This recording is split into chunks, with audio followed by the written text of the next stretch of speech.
મેઘરજના ઘોરવાડા તરાલ ફળિયા ઓઢા સુધી જવાના માર્ગે નદી પર પુલ બનાવવા માંગ. સરકારની વિકાસની વાતો કરે છે, પણ શું ખરેખર વિકાસ થઈ રહ્યો છે?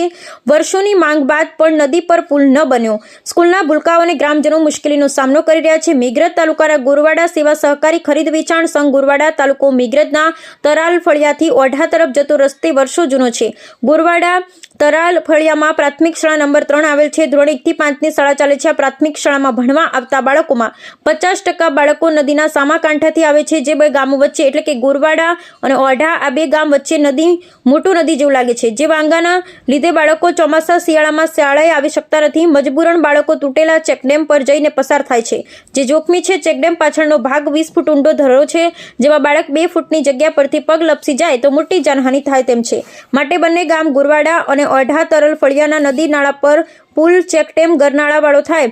બાળકો અને ગ્રામજનો આવજા માટે સરળતા રહે. બીજું, તરાલ ફળિયા 50 ઘરો ઓઢા તરફ વસવાટ કરે, જેમનો વ્યવહાર ગ્રામ પંચાયતનું કામ, દવાખાને જવાનું સેવા સહકારી મંડળીનું કામ હોય, બાળકોને શાળાએ મોકલવા, મરણ પ્રસંગ હોય, મરણ થાય ત્યારે મરદાને નદીના વહેણમાં પસાર થવું પડે છે.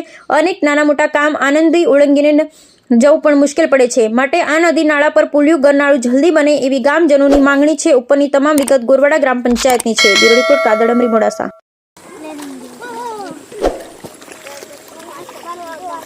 પેલો ટીડું ક્યાં જાતું હોય ને આપણે ક્યાં જવાનું.